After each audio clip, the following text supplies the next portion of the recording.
When you're looking for seat fillers for your award show, you hire the part-time henchman. I am Jeremy. And Jesse. Both Casey and Joanna had a work thing this evening, so it's just the two of us. How's your week been, Jesse? Oh man, I That think the good? most productive thing I've had happen to me all week was the leaking. We fixed all the leaks on our roof Oh, at my sweet. job. So no, Yeah. no more So pigeons flying in the house, huh? there was a massive downpour earlier this morning, and no leaks. Yay! But the back door was still flooded. Oh. Apparently, the drain we have out and back doesn't drain fast enough. Well, it does, just not for your building. Oh God, I wish I could say I had anything that interesting. We had my work holiday party and raffle this past Friday, so I got a bunch of items for other people for the most part. The only thing I picked up for myself is something I've been avoiding. I picked up a TV. Okay. I figure it's about time to upgrade my stuff. My TV is like 6 to 8 years old. I just want to make sure I keep up with the times. Uh-huh. And the thing I ran into though is I didn't anticipate I need to find someplace to store my old TV. So yeah, I ran into a little bit of a difficulty. But other than that, it's been pretty basic. Um, I'm trying to keep track of a couple dates in July because I have to go for SAC Anime on January 5th, so I can go wrestle for Supreme Pro Wrestling. They've named Oh the yeah, that's still a thing. yeah, they named the event Winter Warfare this time. And Cool. yeah, still main eventing in that show. Still feeling kind of nervous about that. Then the following week, I have to go to Ontario, California for Anime Los Angeles for a cosplay wrestling federation performance, as well as something I'm doing just as my own personal side project. I found a bunch of ladies who are willing to play the primary roles of the Rat Queens and do a recording of like the first two issues. Oh, that's actually awesome. Yeah, I think this will be a lot of fun. I'm hoping at least I've got four ladies that have promised to go and a few others that are interested. I'm hoping at least three of them show up because I'm sure somebody wouldn't mind playing double duty for a little while, if necessary. That's right. You've done all your comic recordings at that location.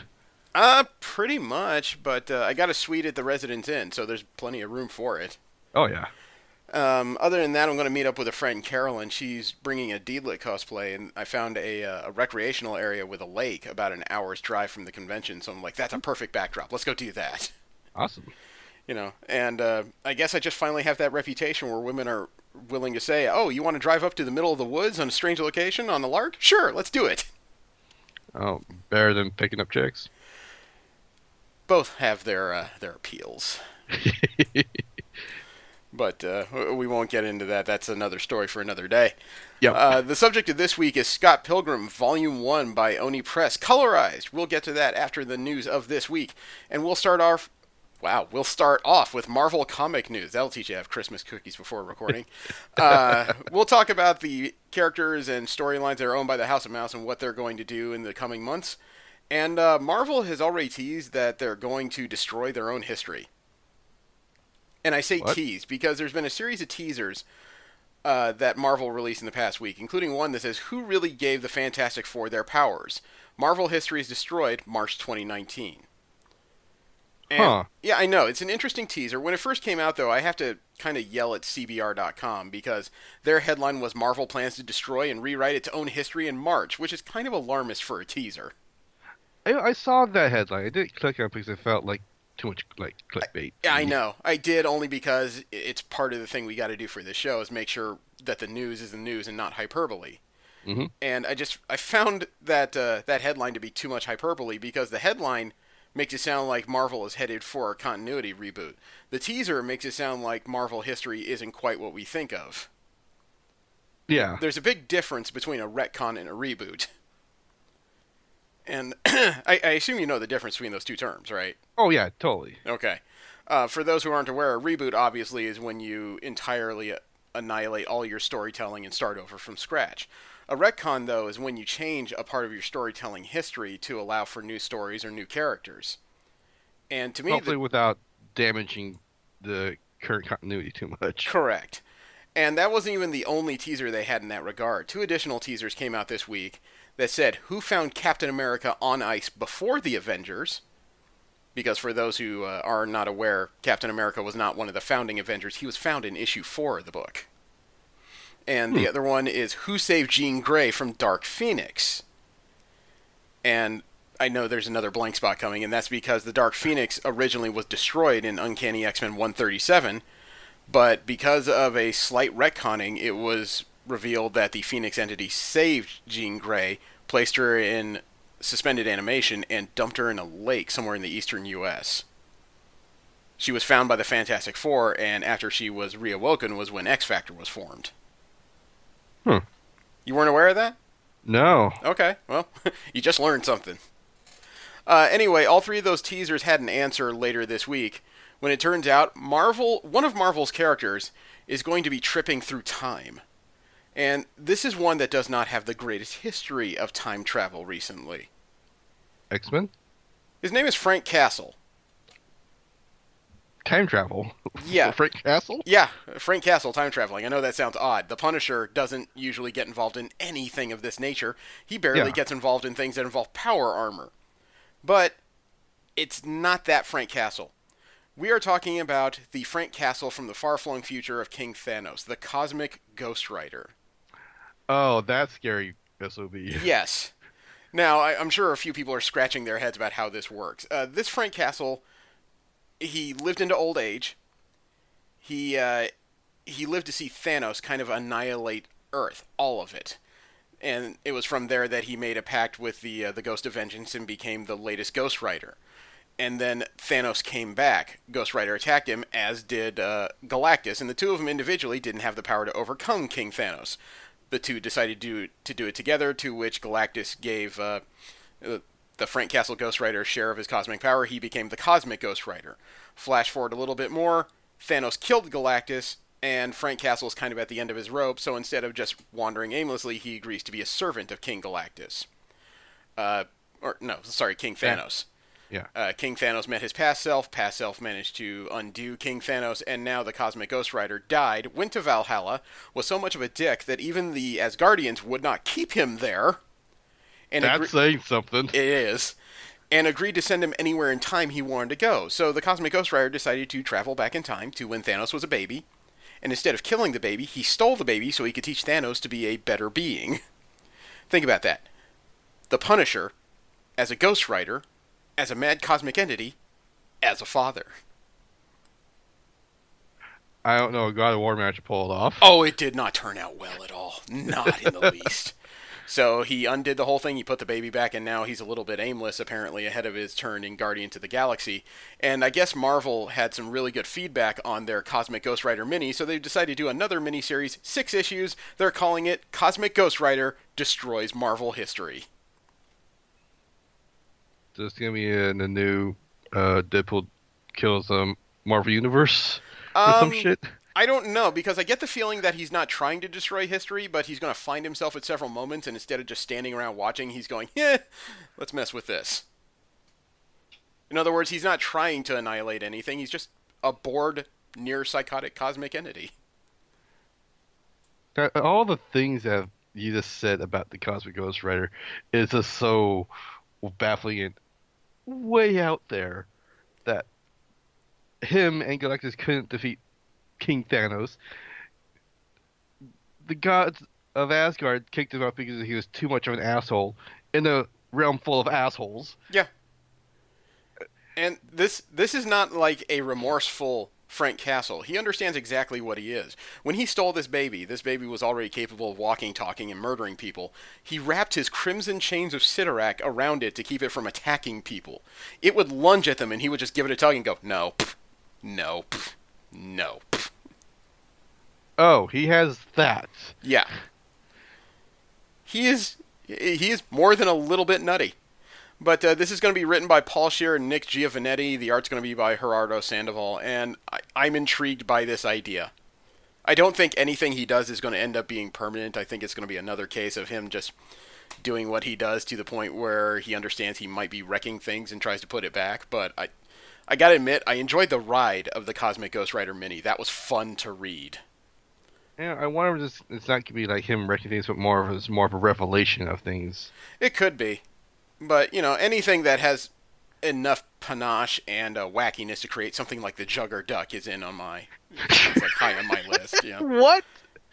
Yeah, before we get off on too much of a tangent, yes, because of the alternative history Frank Castle accidentally created by taking baby Thanos and trying to teach him stuff, he was attacked by the new Guardians of the Galaxy. Cable, Jubilee, there was another human character in there, but I'm sorry, I forget who that was. Uh, a, a Rocket Raccoon who's just a head controlling Groot's body, and the Juggerduck, Howard the Duck with the powers of the Juggernaut. Someone had way too much fun with that one. Oh, dude, I was reading it just going, this is crazy. And it's so much fun. Also upcoming in Marvel as of March, we are hitting a brand new era when it comes to Miss Marvel. Her series is coming to an end. Is this? It is, but before you cry, because I know that's one of your favorite characters, Yeah. there is a story behind this. Number one, the creator, or well, she calls herself the co-creator, but I think she's the primary impetus behind it. G. Willow Wilson, the Yeah. creator of Kamala Khan, the Miss Marvel that has become a pop culture icon since she was created. She is, for the first time ever, having zero hand in Kamala Khan's stories.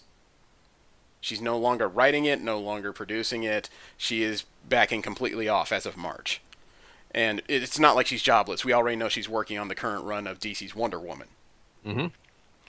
But G. Willow Wilson actually put out a big statement on Marvel's website, and boy, does it have heart behind it. She said, quote, "Being part of the genesis of Kamala Khan has been one of the greatest honors of my life. From my puzzlement during that first telephone conversation with Sana Amanat, Marvel editor in 2012, I was pregnant, frazzled from a long book tour, and in disbelief.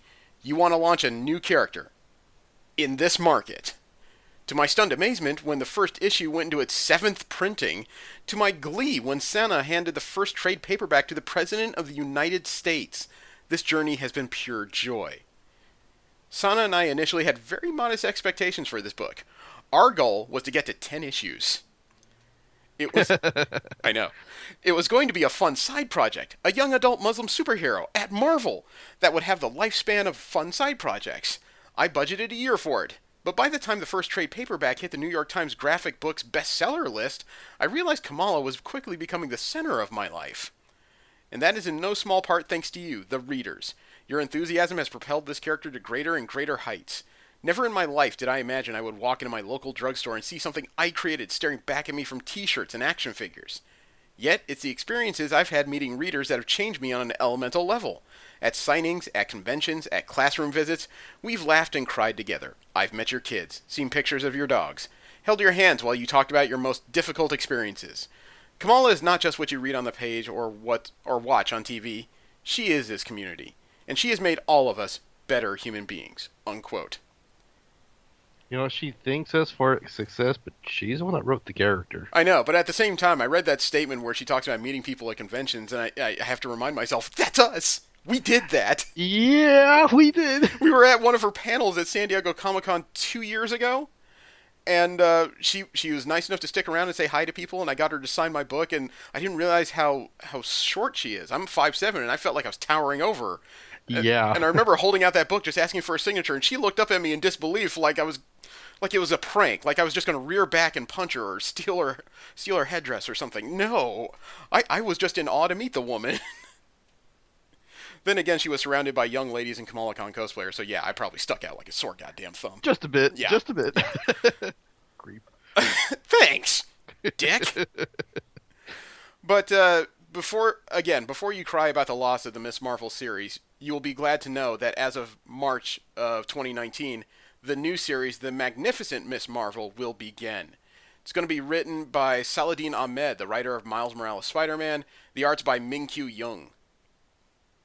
The reason why they're adding the Magnificent ahead of her name isn't just to mark a new period in Kamala Khan's history. Well, technically, I guess it is. Marvel has solicited this story saying that they plan on making Miss Marvel a bigger part of their universe. She's going to start to expand past just her domain of Jersey City, and she's also going to start encountering more prominent villains in Marvel Comics. So she's taking a Spider-Man route, Peter Parker Spider-Man. Kind of, yeah, except we're not going straight from neighborhood Spider-Man to Parker Industries. She is just starting to expand her circle, and I'm guessing more villains are going to start taking notice of her, especially since now we know since she began anyway, she's now a former Avenger and current leader of the Champions. as well as really one of the characters I think forms the moral center of Marvel at this moment. Yes. So I can't say this is unwarranted. I mean, I'm in the same level of disbelief as Miss Wilson about how this character's endured. And don't get me wrong, I've read the comics. This is a wonderful character, and her writing was just spot on, incredible for a young female character. But at the same time, the character is taken off with just about every kind of age group, and both casual and hardcore comics fans. It really would behoove Marvel not to take advantage of this character's popularity. Hopefully they leave it in good hands. Gotta agree with that. Saladin Ahmed has a pretty good history, but like most comic books, it's going to depend on how well he meshes with Minkyu Jung as well. We've been talking on and off about the Shadows of Vader miniseries that was canceled after some online kerfuffle regarding its writer. Mm-hmm. It looks like Marvel's finally picked a successor. This past week, they've announced a new limited series called Star Wars Vader Dark Visions. They've not said anything about the length of this mini, and this is going to explore a different part of the galaxy in the Star Wars universe, where Vader is apparently seen as a heroic figure. Really? Yeah. According to the story on CBR.com, Star Wars Vader Dark Visions will follow the fallen Jedi to the far reaches of the galaxy, where he's regarded as both a figure to be feared and an unlikely symbol of hope. The upcoming miniseries will be written by Dennis Hopeless. The first issue is going to be illustrated by Paolo Vianelli and Brian Level. And Dennis Hopeless, you remember that name? Not.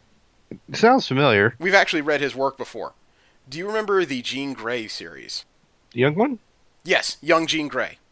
Yes. We sat down, that's his work. Oh, damn. Yeah. And now he's writing a Vader mini. You've got my attention. But the cover is creepy because it shows Vader as an almost knight-like figure. And I don't mean Dark Knight like Batman or anything weird like that. I mean he's astride some kind of lizard-like horse creature, and he's carrying his lightsaber and a shield with the Imperial symbol on it. Interesting. Yeah, I know. I sent you a link in the Skype chat so you can take a look. It's kind of it is intimidating, but at the same time, he does look kind of regal in this. It's really offsetting. Like a knight? Yeah, although, the color palette is a whole lot of blacks with, like, crimsons behind him from a sunset or a fire, for all I know. Actually, I'm kind of looking at everything, looking at the buzzards flying about and the two-headed ravens. The two-headed ravens are super creepy. Yeah, and the weird horse-like thing. I don't think it's a lizard. I think it's just a thick hide creature. I don't know. Star Wars has a history of making up some very bizarre creatures. Yeah, but it kind of makes you think he's like in a desert setting for some reason. Yeah. Well, the current ongoing Vader series ended at 25 or it's going to end at 25 this week on December 19th. That was being done by Charles Soule and Giuseppe Camuncoli. So the new miniseries is definitely taking the character into a place I've never heard of before. I think Star Wars has actually benefited from Disney's takeover, especially since they get to mix it with Marvel and their storytellers. They've added a lot to the Star Wars mythos that just I don't think people thought about before.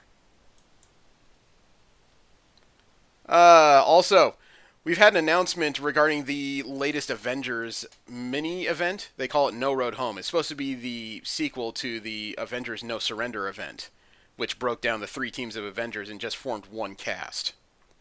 No Road Home is going to pick up a bunch of not current Avengers, but more or less a lot of people who have been in their orbit and turn them into an Avengers team to deal with something called the Queen of Night, which, I don't know, that sounds kind of amorphous. The reason why I bring up issue 6, though, is because in issue 6, they get a new character that joins them, and it's not one I've ever associated with the Avengers before. Apocalypse? Interesting guess, but wow, Yeah. your drugs must be good. No, it turns out as of issue 6, they're going to be lost in the Hyborian Age, and Conan the Barbarian will come to their rescue. Conan. The quintessential barbarian. Oh yeah, it's even wackier than you think, because remember how much Conan does not like magicians of any sort? He really I'll be hates honest, sorcerers. I've never seen any of the movies. Okay, So the guy has a serious distrust of magic, and that's because of a bunch of, pretty much bad life experiences, right? yeah. That issue's going to team him up with a Scarlet Witch. Oh crap. Oh yeah, there's no way this is going to go well. I gotta admit that's an interesting take on it. I can't think of a time other than the occasional one-shot mini crossover where Conan's had any sort of real contact with the Marvel universe. He was a Marvel property way back in the 80s, but the license wasn't renewed at Marvel, and not long after that, the character was moved to Dark Horse for new tales. He's been there for a while, but we talked, I think, middle of this year when we found out that Conan's license was reobtained by Marvel Comics. I don't know, man. Conan as an Avenger. I can't picture him wearing. Maybe he can get an A tattooed somewhere. I'm kind of worried he'd go to that leather jacket era that the Avengers had.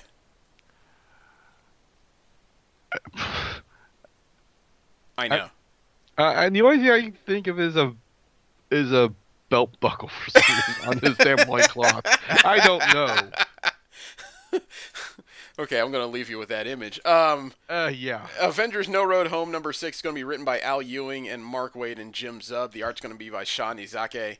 It's going to go on sale March 20th. I may have to pick that up just to find out what the hell they're talking about.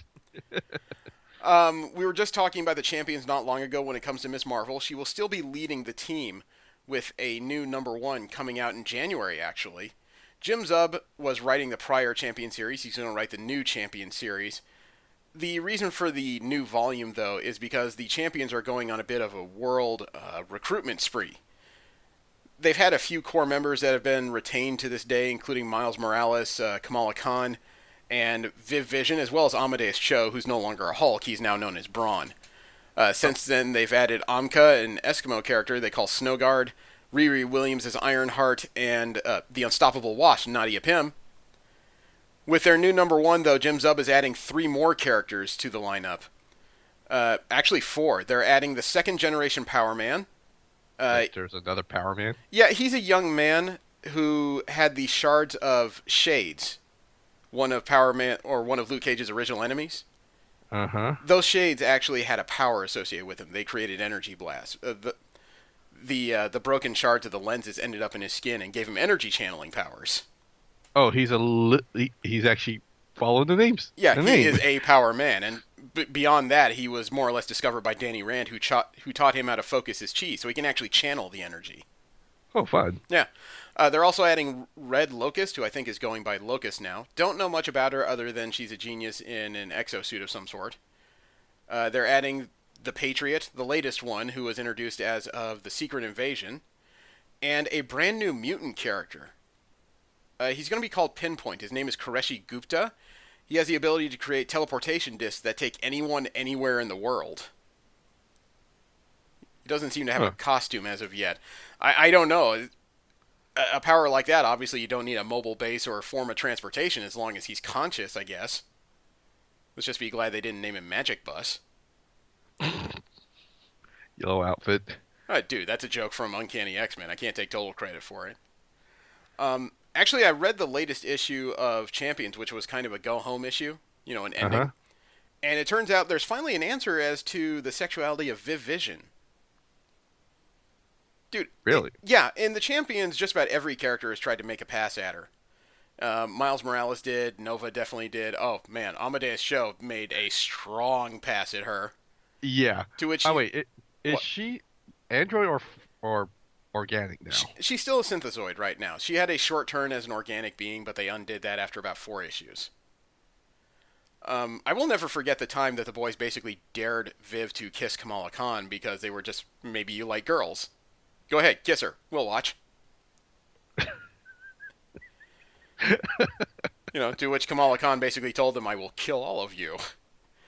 But, yeah, it never happened. Anyway, after a recent adventure on Weird World, Riri Williams was checking over her Ironheart armor, and Viv Vision floated in through the wall with her density-changing powers.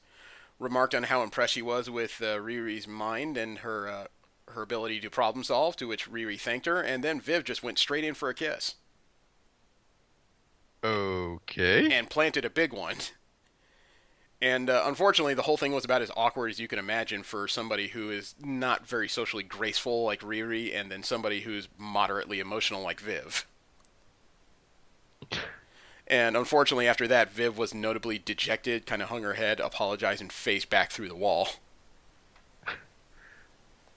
So I guess we know which direct or what kind of person Viv is interested in, and I still can't say whether she's bisexual or not, but she's definitely interested in Riri.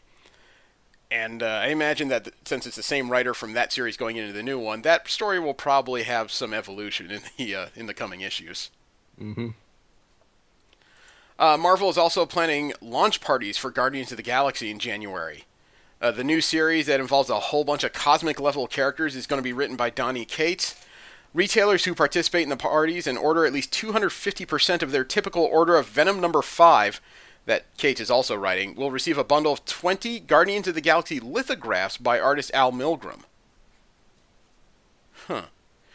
Retailers will also receive an exclusive party variant and get additional discounts on the more copies of Venom they order. It appears the Jeff Shaw promo art that has dozens of potential Guardians characters will also be made available as a poster, which itself will be made into a wraparound cover. Man, those party variants are probably going to be worth something. I don't know. I'm interested in the new take, although I like the Guardians more as a group of scoundrels and outcasts. I don't know how to feel about them pretty much as a group of cosmic heavyweights. As a matter of fact, I finished Infinity Wars number 6, and it pretty much took Drax off the table for the foreseeable future. But is he biting the dust? More or less, kind of a cosmic Infinity Stone kerfuffle type thing that would take a little bit to explain. But he's definitely not going to be an active character for a while now. Gamora pretty much has to try and redeem herself from being Requiem, killing Thanos, and trying to destroy half the universe by... It looks like she's going to try and teach the Magus to be a better person. We'll see how that works. Magus? Yeah. I have no idea who that is. He is the dark half of the Adam Warlock being. Oh. When Adam Warlock, for a short time, had the Infinity Gauntlet, I think as a result of the Infinity Gauntlet storyline, he wanted to make sure that he wasn't going to do anything bad with it and purged his negative feelings, and all those coalesced into a new being called the Magus. So, it's one of those complicated stories that has years of storyline to it that would take way too long to explain in these simple terms, you know? Yeah. So, we'll just gloss over that for the time being and not bore everybody to death. Last up in Marvel comic news, it turns out that Marvel apparently likes what they have with the Domino series so much, they are literally doubling down on the character. And I just realized how much of a pun that is. So what, they're getting twice as many issues now? No, as a matter of fact, they may be in the middle of the second volume, but they've given the writer and artist of the Domino series, Gail Simone and David Baldion, a new job. They are now opening a new series they're calling Domino Hot Shots. I know, Hot Shots. It also sounds like a pun, but follow me here. You know how the Domino series, even though it's about her, it is like a small group book, like a small team book, right? Yeah. Involving her and her other knockouts, Outlaw, otherwise known as Crazy Inez, and Diamondback, a former Serpent Society villain and assassin turned high-class mercenary, right? Yeah. Well, Marvel liked what they did so much, as far as the creators, that they're giving this new series, they're keeping that team together, and they're expanding it by 3.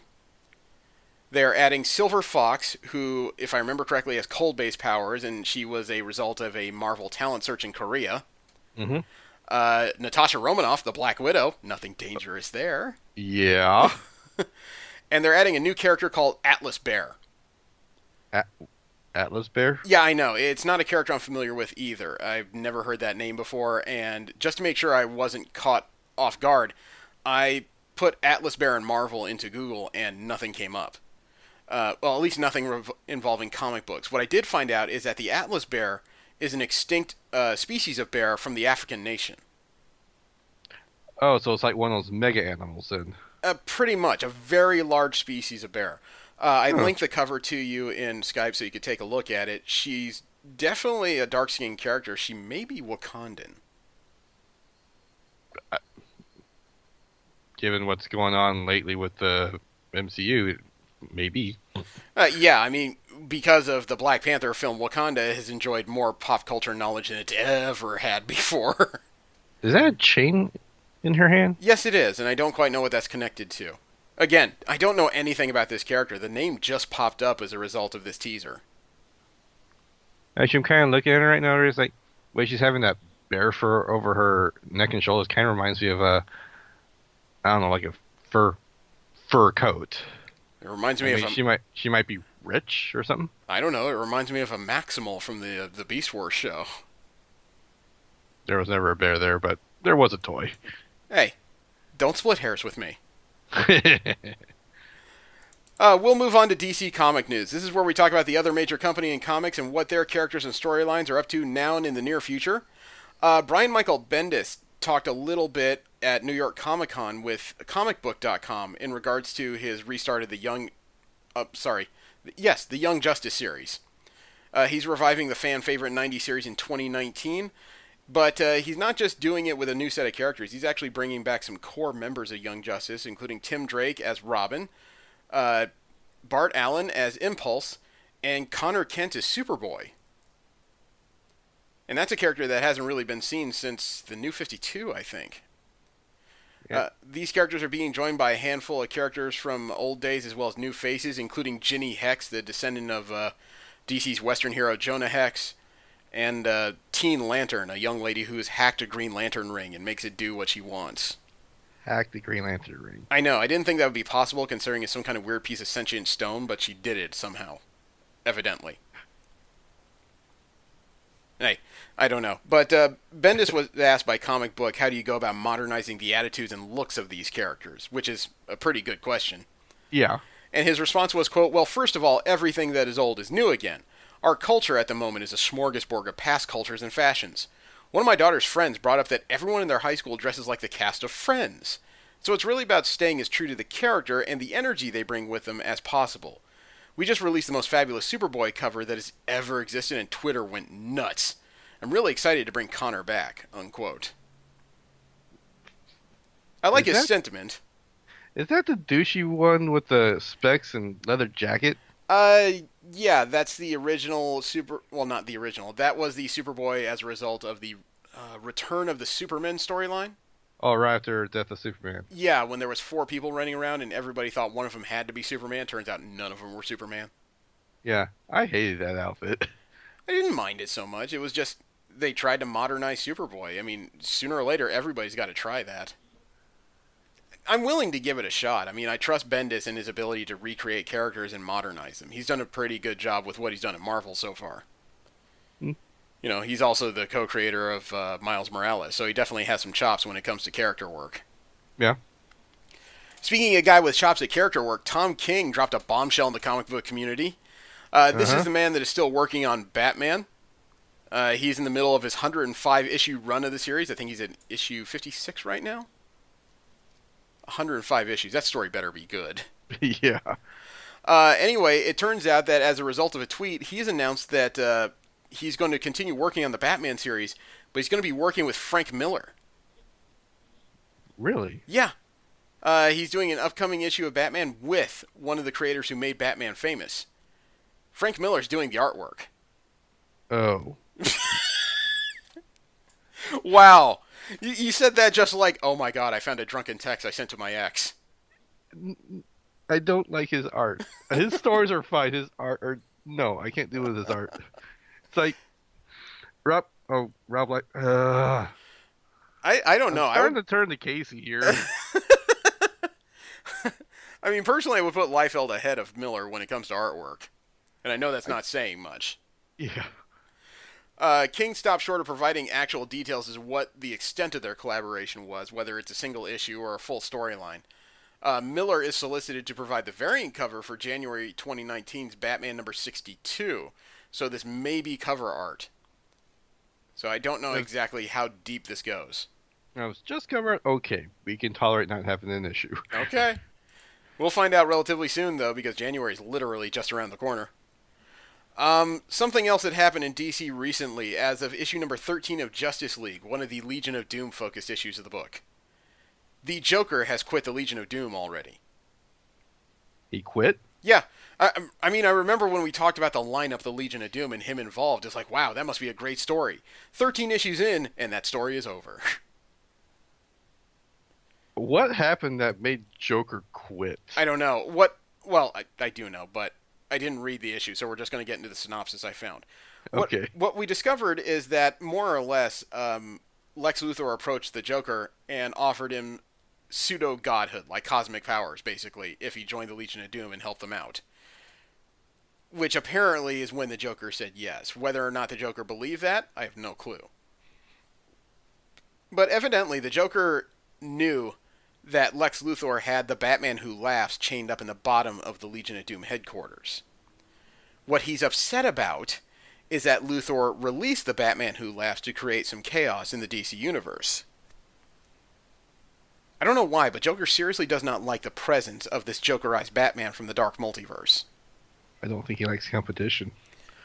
I just don't get it. I don't know if it's because they're too similar or what. You would think that the Batman Who Laughs would be everything the Joker wants. That's his success in a nutshell.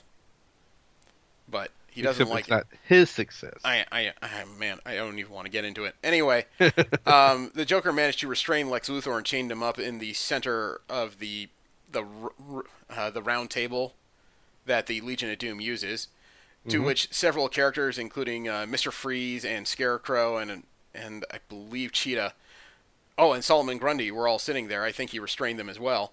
And as he was leaving, he hit a button on a small wand and released a weak version of Joker gas into the room. So it's not strong enough to kill them with laughter, but they're definitely going to be incapacitated for a while. I don't know. It just seems so random and quick. And I know the Joker is supposed to be random and quick, but this just seems really, I don't know, off the wall even for him, you know? You're trying to put some reason to the guy who is an embodiment of chaos. You know what, though? I was expecting more than a year worth of story out of why the Joker is here and what could be possible. It seems like about the time we got used to this new dynamic is when the whole thing was ripped apart. I do not like that. Maybe that's personal, or maybe that's just like the way my brain works versus the writer. It's Scott Snyder, and I'm not a fan of Snyder's work in general. As a matter of fact, though, there is a new Green Lantern in DC. Another one? Yeah, but it was very temporary.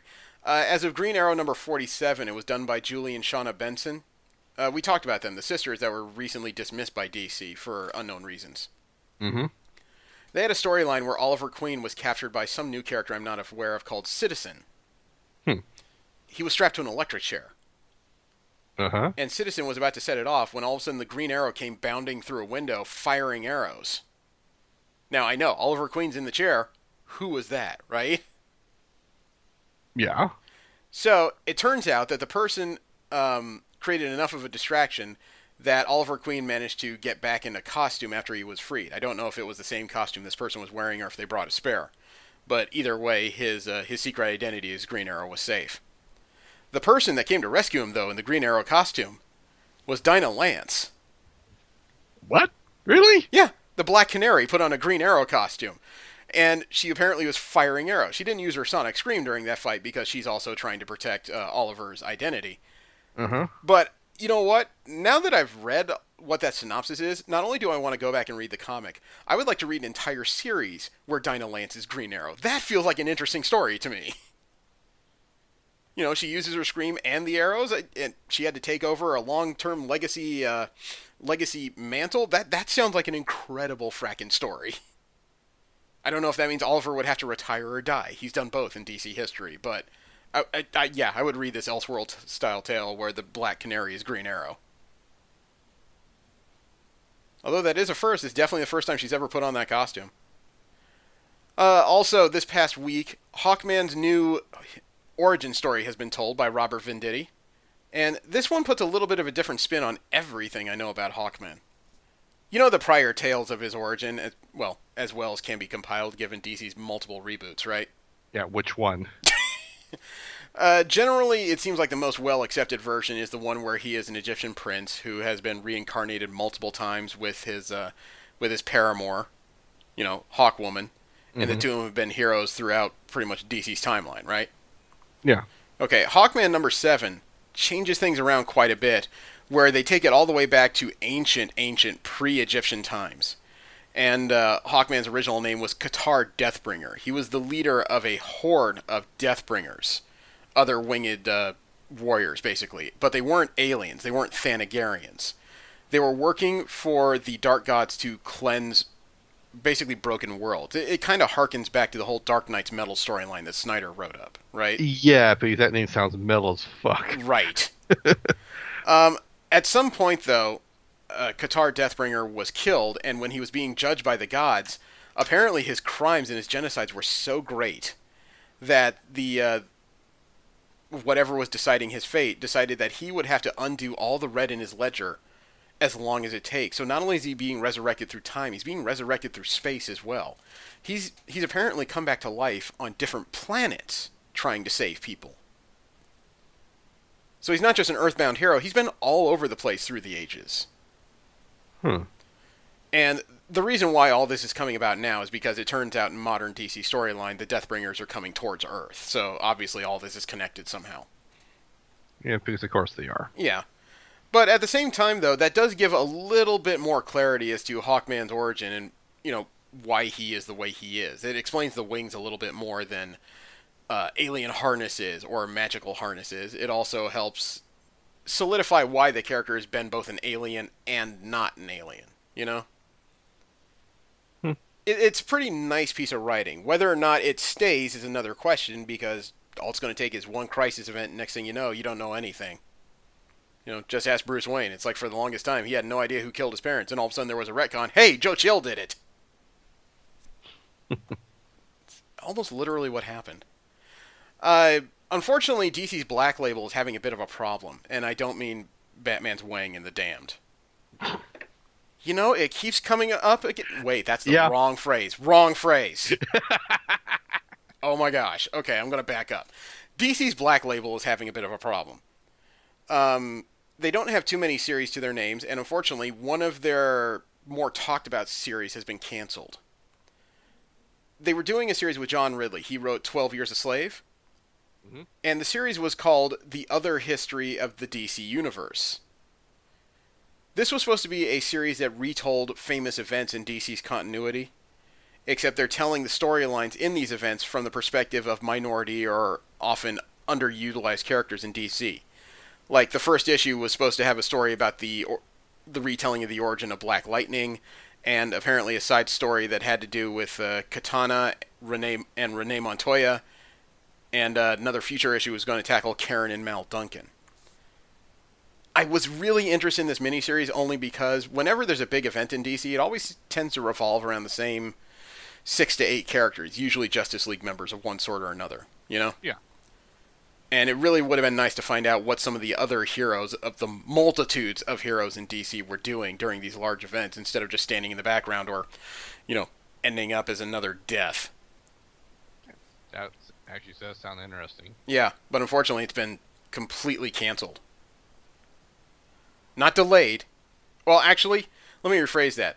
DC's press release said it's been delayed indefinitely, which is pretty much as good as cancellation. Yeah. I mean, this was scheduled to come out in January, and if it's supposed to come out in January, at least 2 or 3 issues of this should have been completed by now and ready to go. I wonder what DC saw in it that they didn't want released.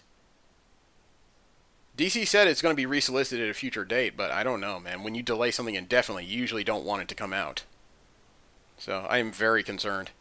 Last up, when it comes to DC comic news, DC has a little bit of a controversy on their hands.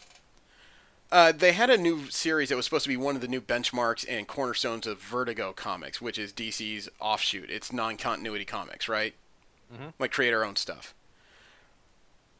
The series at the center was called Border Town, and it's created by a man named Eric Esquivel. They're canceling Border Town immediately because Esquivel has multiple allegations of sexual abuse against him now. Ooh. Yeah. Yeah, I know. Earlier this week, a toy designer named Cynthia Noggle published a blog post titled X, My Experience with My Abuser. She detailed being sexually, mentally, and emotionally abused by an unnamed former co-worker who was her manager at the time, who is now in the comics industry. Now, this is a lot like when Chloe Dykstra released her long blog post about her traumatized history, right? Mm-hmm. She did not name her accuser. The problem is, though, after she put out this long blog post, several fans started to put together that Esquivel was apparently her manager during that period. And while Noggle has never directly pointed a finger, she has retweeted several statements that point towards Esquivel. It does not help that not long after this blog post came out, Bordertown artist Ramon Villalobos and colorist Tamra Bonvillain have both spoken out and named Esquivel in statements of their own and expressed that they believe Noggle. Well, Yeah, it's not good when the people you work closest with just look at you and say, or look at all this and go, yeah, that's him. So I gotta applaud DC though. I mean, instead of just kind of sitting through and waiting for Esquivel to go away like they did with Van Sciver, they've stepped forward and said, okay, there's enough smoke here where we don't know if there's fire, but we're not going to risk it, and they just cut it off. You know? At least they took a proactive approach to it all. DC still has not put out an official statement as to why they're canceling Bordertown. But between Esquivel having gone dark in social media and more people coming forward with more stories of their own about Esquivel, it pretty much stands to reason why the series does not exist at this point. yeah. So, like I said, I give them props. At least they took care of the problem before it became a superb problem. And last up is our general comic and convention news. This is where we talk about comic books that are not Marvel or DC related, as well as conventions happening all around the world. Comic-Con International is the company that runs San Diego Comic-Con. What a lot of people tend to forget, because they're not local to California, is that they also run a smaller, mid-sized convention called WonderCon. That's scheduled to go down the last weekend in March. I want to say it's March 29th through 31st this year, or in 2019. Oh, I guess right. Anyway, instead of releasing waves of guests like they do for Comic-Con, they decided to release one long sneak peek to the guest list of WonderCon this year. Mm-hmm. And I already have a badge, and I'm so glad I'm going. You want to hear what's going on this year? Fire away. Okay, these are the comics creators that are guests of honor for WonderCon. The writer of Supergirl, Magic the Gathering, and Marvel Knights 20th, Vita Ayala. The artist and co-creator of Blackbird and the cover artist for Marvel, DC, Vertigo, and Dark Horse, Jen Bartel. The artist on Batman and Dark Knight's Metal, Greg Capullo, will be there. Mm-hmm. Yeah, I didn't like the series, but the art was decent. Oh, yeah. The writer of Venom, Cosmic Ghost Rider, and Redneck, Donny Cates, will be at WonderCon. Shit. The cartoonist from My Little Pony, Friendship is Magic, and Gronk, A Monster Story, Katie Cook. The writer of Deadpool, Infinity Wars, Guardians of the Galaxy, and Star Wars, Jerry Dugan, will be there. A writer and artist on Catwoman and artist on Supergirl, Being Super, Joelle Jones, will be at WonderCon. Oh, wow. I know, we just read her stuff. Yeah. The writer on Batman, Mr. Miracle, and Heroes in Crisis, Tom King, will be at WonderCon. You like him a lot. Yes, I do. I love his stories. Oh, get this. DC Comics co-publisher and artist on Batman, Hush, and Justice League, Jim Lee, will be there. Your favorite. He's like the unicorn for me these days, man. He is a living artist. I would love to get a sketch for my book. The artist on Supreme, Blue Rose, and Heartless, Tulo Lotte. The writer of Planet Hulk, Firefly, James Bond 007, Greg Pak. The artist on the Green Lantern, Wonder Woman, and The Brave and the Bold, Liam Sharp. The writer and artist on Phoebe and Her Unicorn, Dana Simpson. The writer of Batman, Dark Knight's Metal, and The Batman Who Laughs, Scott Snyder. The artist on Black Panther and Batman, Shadow of the Bat, Brian Stelfreeze. The writer of Detective Comics, Super Sons, and Superman, Peter J. Tomasi. And another artist on Batman and Daredevil, Lee Weeks. They will all be at WonderCon 2019. Dude, I am going to be running around so crazy. There's like 6 to 8 names I would love to have signatures or quick sketches in my giant book. My God, I would love to have something to go next to my Bob Layton. Oh, yeah, you got that. Yeah. I forgot about that one. I was the one who picked up your damn book. Actually, you picked it up? I thought I had to go pick it up. No, you asked me to pick it up because you're in the middle of a... That's right, I was hosting panels all day. I couldn't get away from the table. I forgot about that. You are absolutely right. I'm proud of having the Bob Layton. I'm also proud of having the Adam Warren. I was not expecting to run into him at Comic-Con this year. I mean, when he was there, it was just like, no way. Really? Then when I went back to the table and asked for a sketch, he gave me that look that just said, oh, I don't want to carry your stuff. I have cash. All right. What do you put in there? I asked for K from the Dirty Pair. I'm a big fan of his work of those Dark Horse Dirty Pair books. Mm. And not only did he do, let me tell you this. He said it would be 150 for a color sketch, and I said, "Oh, it doesn't have to be color." And he gave me that weird sideways look, and I just said, oh, "Okay, I'll have color." It wasn't because I didn't want color or didn't like it. It was just a case of this book to that point had been entirely black and white, and I didn't see a reason to combo break, you know. Mm. But anyway, when I got the book back, not only did he do like this long version of K, but he did it so her backside is to the viewer, because one of the late jokes he developed during his run in Dirty Pair was that Kay believed she had a special power in her rear end. She called it her hypno butt. So he even wrote this word bubble that says, Marvel and Kay and her incredible hypno butt. You are lost in its glory. Uh, that was another time Yeah, long ago. I know. I mean, if he's at Comic Con again, I would love to have a Yuri to go with it. It would be nice to have the bookends. And for those that don't know who I'm talking about, if you've read Empowered, that's his work. That is his creator-owned series. If you haven't read Empowered, go out to your local shop and pick up a few graphic novels. That's really fun. It's sexually charged, but it's a good series. Um, there are some times when you're reading stories, you do not realize that certain creators do not like each other. Uh, well, Like, well, I was going through the news, and it turns out that Grant Morrison does not like Alan Moore. oh, The two of them have a feud, and apparently a lot of it has to do with the Watchmen. Now, I will grant you, I'm not a fan of the Watchmen. I read it myself for the first time about a decade ago, and I did not dig it. I don't know if it's because it didn't age well or if it was overhyped, but either way, it just wasn't my thing. Okay? I'm not going to sit here and judge, I just didn't like it. The thing is, though, recently IDW Publishing announced a Kickstarter for a third volume of Full Breed. It's one of Grant Morrison's creator-run series over at Image.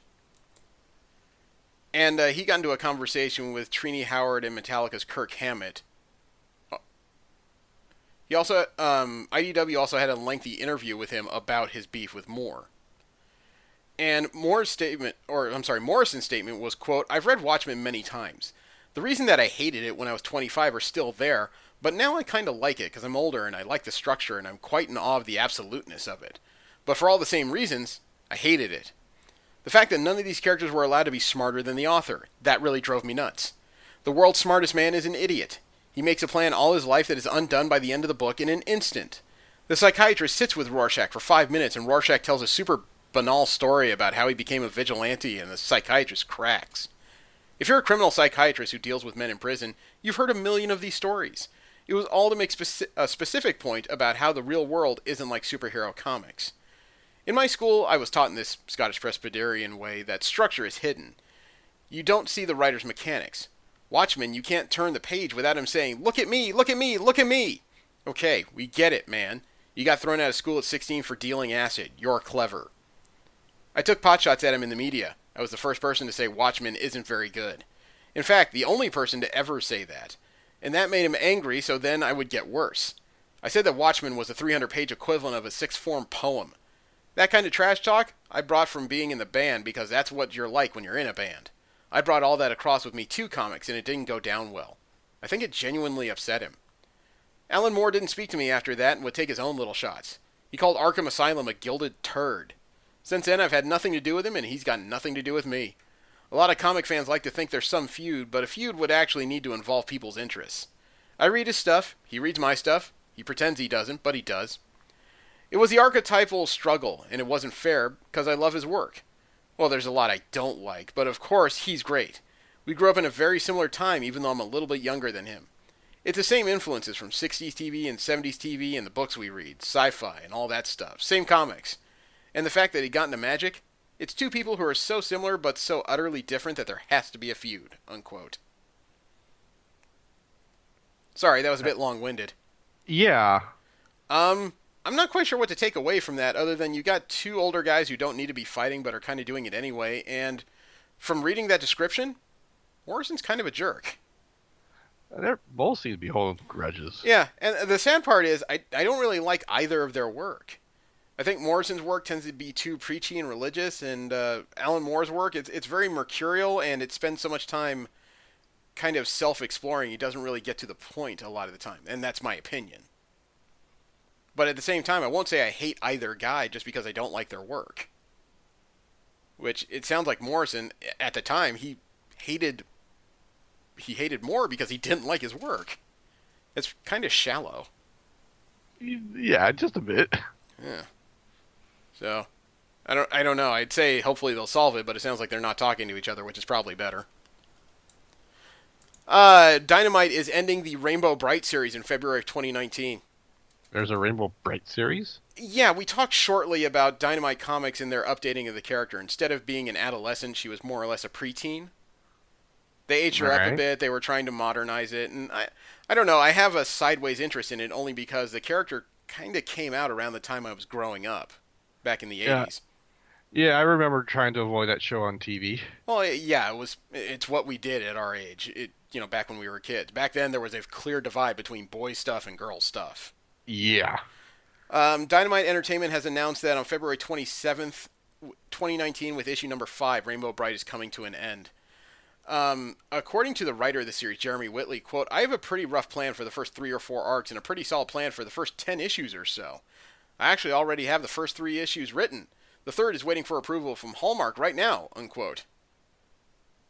Ouch. To do all that work and have all that planning for it to end after 5 issues. I wonder what the problem is. I mean, I can't say because I haven't read an issue of it so far, but I'm willing to put this on our reading list only because I'm kind of curious as to what ideas he had. I am curious as well, actually. Yeah. I maybe it's just the era and things are more gender fluid. Maybe I've just kind of grown and matured, but now I would like to see what ideas he had for Rainbow Bright. Well, everything about the character was so 80s. There's definite room for improvement, like across the board. Oh, yes, definitely, totally. So yeah, maybe when all 5 issues are out in February, I'll put it on the reading list just because maybe we can hash through it and see where he was going and if it was worth it. It could be people just weren't buying it because they weren't aware of it. That's always a possibility. Well, I mean, I'm not going to try and be insulting, but Dynamite is not exactly Marvel or DC, so it could be that people just didn't know it was there. Wonder why I went to Dynamite for. Or They just had the license. I mean, I understand. Sorry. Yeah, go on, go on. Well, I was going to say, I mean, for Marvel or DC to pick up this license, this would mean that somebody would have had to pay the creators of Rainbow Bright, sounds like Hallmark, to get the rights to tell the stories. And Marvel and DC are both very busy companies, and both of them already purchased multiple rights to tell different stories in different universes. I doubt Rainbow Bright was high on their list at the time. Dynamite probably just plain had the opening. As a matter of fact, Dynamite's canceling 2 series at 5 issues. The other one they've announced a cancellation of is The Lone Ranger. You didn't know that Lone one? Ranger comic. Yeah. See, that one I knew existed. I actually read one of their issues recently for my weekly reviews on DVS Gaming. Uh-huh. And I gotta admit, I didn't like it. For a single issue, I couldn't pick apart what the actual story was. It seemed kind of disjointed, and the art was really basic. I mean, there were times where Tonto was supposed to be smiling, and it looked like he was about to have a drunken belch. It was not good stuff. But, yeah, Dynamite's announced that in February, with its 5th issue, The Lone Ranger is also coming to an end. The first issue debuted on October 3rd. Apparently had pretty positive reviews. So I don't have a good answer as to this. We'll just have to see why later. Another comic was announced. This one is by Boom Studios. This is going to be a year 1 style comic. It's when they retell the origin of a character, or remake the origin of a character. Huh? Except this one is from the Firefly universe. It's going to be called Firefly Bad Company Number 1. It's going to be an oversized single issue written by Josh Lee Gordon and drawn by Francesco Mortorino, excuse me. Uh-huh. And this is actually going to be the origin of a character that's never had an origin tale before in the Firefly universe. This character was played by Christina Hendricks. You remember her? I may not know her name, but She was a redhead that appeared twice in the series. Saffron? Yes. Oh shit. For those that don't know or don't remember, in the series Firefly, the character of Saffron was a former companion, which was also... I don't know, not quite a prostitute, just kind of someone that's paid to give someone companionship, Yeah. regardless of whether that meant just kind of spending time with them all the way up to sex. Never married, anyway. But she stopped being a companion. She became a high-end con woman and thief. Yeah. She appeared twice in the series, and both times she was kind of the bane of Mal Reynolds' existence. And Left him bare ass naked on plant side of one of them. yeah, but because of her two appearances and the series itself was canceled so quickly, there was never any sort of resolution to Saffron's story. Nor is there any story as to where she came from. This one shot's going to tell us finally the story of where that character comes from. Cool. So let me see if I can figure out when this comes out. I don't actually have a solicitation, but... Oh, I'm sorry. It's going to come out this March. So what you're going to be looking for is Firefly Bad Company #1. Speaking of female characters who create havoc, Hit Girl is getting a new miniseries. Really? Yes, the pint-sized anti-hero from the Millerverse in the Kick-Ass series. You know, the murderous extraordinaire. Mm-hmm. She's going to get a new miniseries that they're... Let me see, what are they calling this? Hit Girl Season 2. It's going to start with a new #1 in February of this year. The artist is Pernille Oram, who did DC Superhero Girls for a while. Man, talk about a shifting of gears, right? Mm-hmm. The writer is a man known as Kevin Smith. All right. Yep. The creator of Clerks and the director of Mallrats is writing another comic book. This is a guy who has, I'm not going to say a mixed history, but fan responses to his stories have been mixed. Some love them a lot. He helped create one of DC's mainstay villains, Onomatopoeia. During the same miniseries, people hated him because that's where Batman wet his tights. It wasn't because yes, he did lose control, but it's because a grenade went off nearby. He lost control of his bladder because of the shockwave. But no matter how you explain it, people still get mad at him because Batman peed his tights. I know. But the reason why Kevin Smith may be a good fit for this particular miniseries is because Hit Girl is upset. Because someone in Hollywood is making a Hit Girl movie. Okay. Apparently she's going to take this personally. Hit Girl Season 2, the first issue, is scheduled to go on sale February 13th from Image Comics. I'm going to read that. I want to see what... The insight he would have for this is palpable. I know. He has so many inroads into this story, and I want to see where it leads. Last up in general comic news. It turns out it's going to be a lot easier for you to get manga in the future. On December 17th, manga publisher Shonen Jump from Japan dumped a ton of chapters online. Okay? Where? I don't know. Maybe check their website, viz.something. I don't remember what their website's called. I'm sorry. Huh. But they put out a lot of chapters for people to read, right? Uh-huh. They had a pretty good response to that. So they've decided to start an online manga streaming service, a membership service. Like Netflix for their stuff. Yeah. With it, now, this came with a few announcements. Number one, they're going to simultaneously release digitally chapters in Japanese and in English on the same day. Okay. That's pretty good, right? Yeah. Not only that, they're going to put up 10,000 prior chapters of their different respective stories online for people to read. Well, over 10,000 chapters in a digital vault. And this will be available for a 7-day free trial in addition to everything else. Now, you're They're talking... not going to read all of that in 7 days. You can try.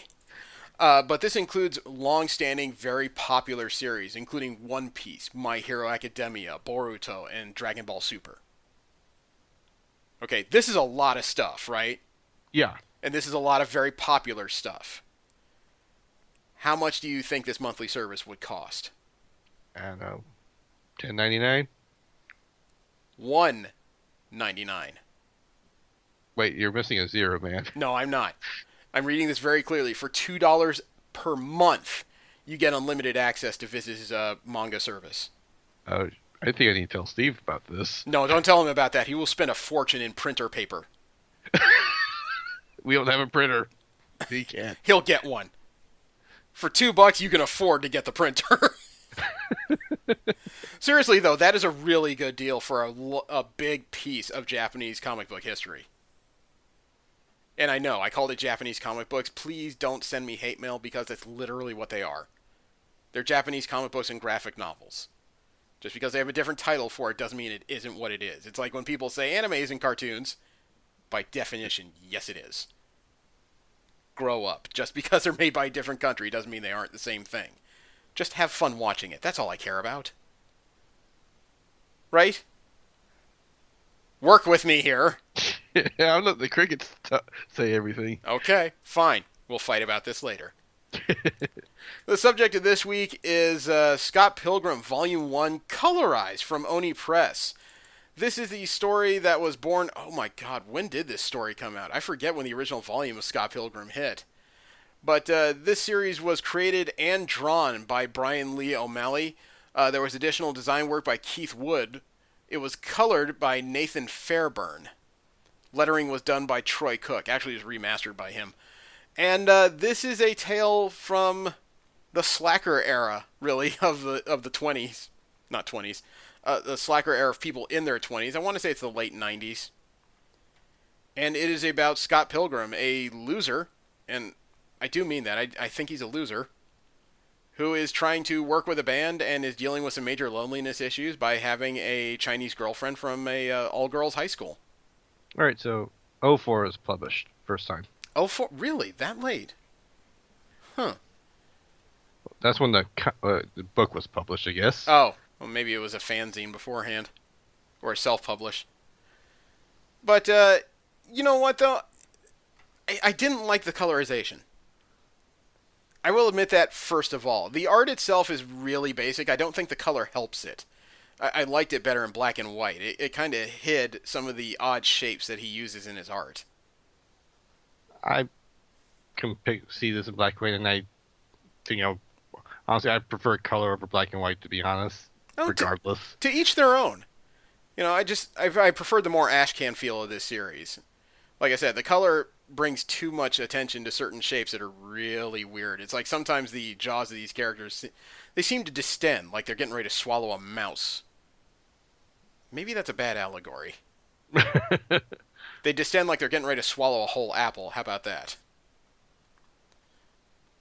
I don't know. The other problem I ran into, though, is that, well, while this is a very quick read, this first volume is approximately 180 pages of story, and it goes pretty fast because most of it is just world building and you trying to get to know Scott Pilgrim and his weird loneliness. Which, it's not terrible setup. I mean, Journey to World can be kind of a slog sometimes if not done right, and this was... Well, it's a quick read, but it still felt like a bit of a slog just because we spent a lot of time learning about how the character is not depressed, but he's definitely not dealing with his personal issues well. No. And unfortunately, a lot of his personal issues, he spends his time projecting them onto the other people in his life. You know, poor Knives Chow, the girl that he's taking advantage of so he doesn't feel lonely. Kim Pines, the drummer of the band, who is also somebody he dated, but he's not giving her any real respect. And then, of course, when he meets Ramona Flowers, his odd obsession with her, like, right off the bat, that really doesn't have a decent explanation. He just has this new infatuation that's taken over his rational mind. It also didn't help my opinion of the character when he's pursuing this infatuation without actually breaking up with his current girlfriend. I can't speak for you. I think that's cad behavior. I can't speak on this kind of behavior at all. I have zero experience with it. I am kind of impressed, though, and I say that I know it's not a fair comparison, but I didn't realize until rereading this volume how closely the movie from 2008 really followed the flow of the book. Yeah, I saw that a lot. I mean, the things they cut out from this, I think, was appropriately cut out for pacing reasons. Oh, yeah, the dialogue and the scenes are not word for word or scene for scene. That would take way too goddamn long. Oh, yeah. But at the same time, though, the movie followed the comic book, like, expertly, like, better than I ever expected. And I think this is one of the few times where the movie may have actually outdone the source material. The movie had a much better flow, in my opinion, than this book did. What? I can't pass judgment on that one. I'm really not well versed in this kind of what's the word I'm looking for? Comparison of genres? I guess something like that. Okay. I guess another difficulty here, though, is that it's kind of hard to have a full blown long review because, as we stated before, this was a lot of world building. There wasn't a whole lot of story in this volume until the last 30 pages. Most of it is just really learning a bit about, well, more than a bit about Scott, his current situation, and the setting of this series in Canada. Again, I can't make that comparison.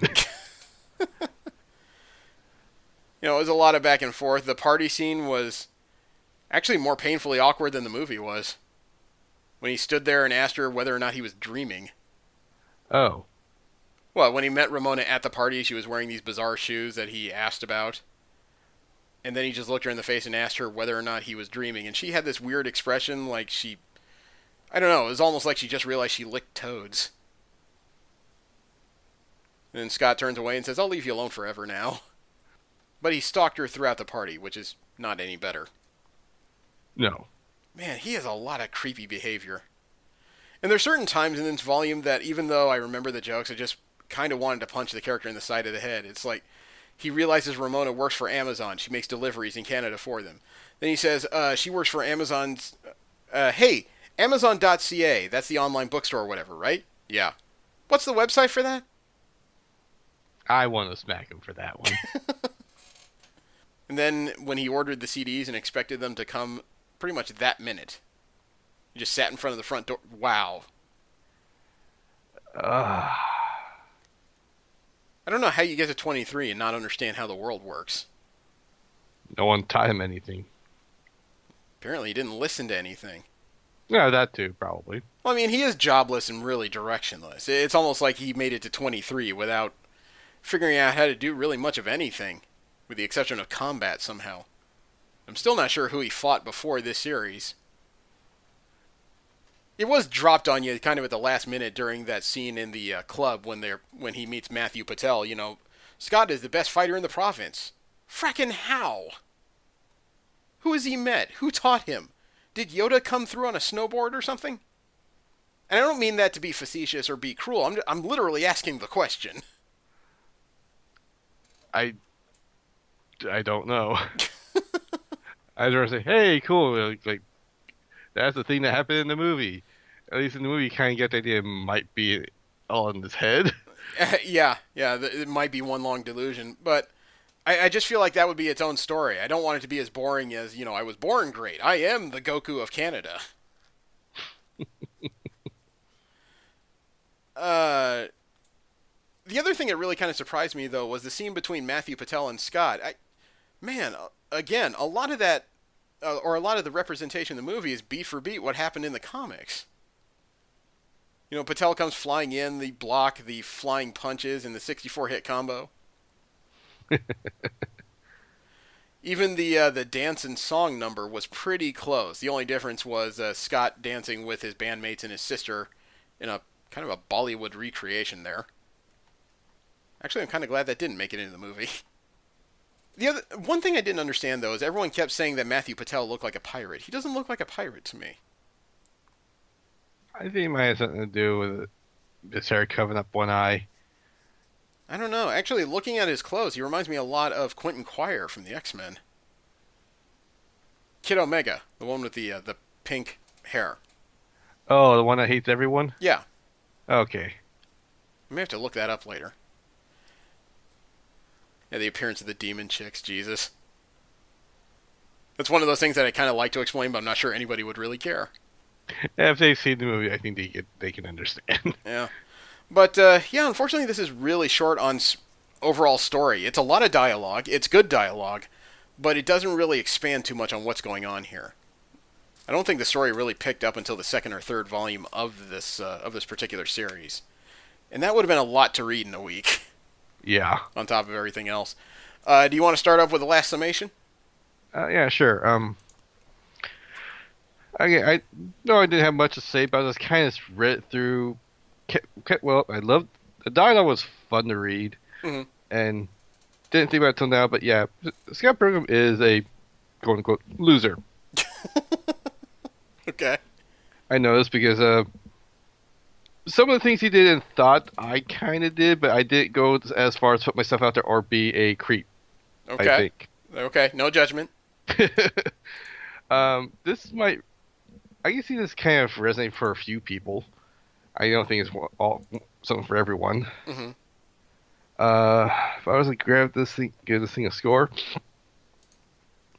it's okay. I think it's a solid 7. Okay.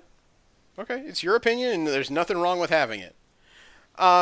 Myself, yeah, it has a good pace, but it's missing a lot to be a complete volume. Despite the amount of dialogue, there is really not a lot of solid story here. It starts to kick up around page 150, but if there's only 180 pages overall, that's kind of late. The art I still don't think is helped by color. I liked it more when it had no color, black and white. It helped because it felt a lot closer to the manga influences that are throughout the story and the references. Also, the color helped bring out a lot of bizarre shapes that are in O'Malley's art, which, granted, are supposed to be very quick and simple drawings, but it seemed to me to highlight a lot of the issues.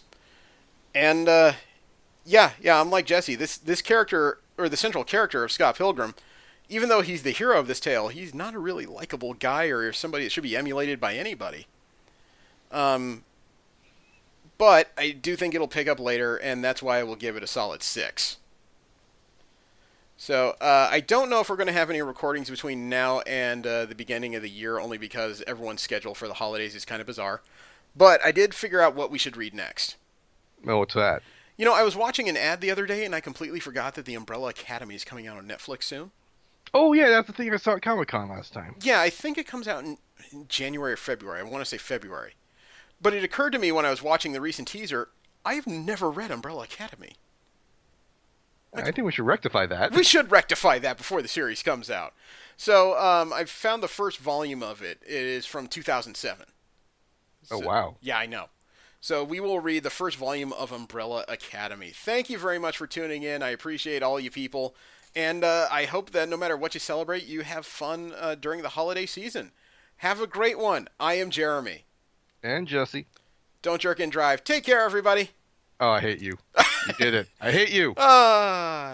Sooner or later, I just had to allow myself to say it.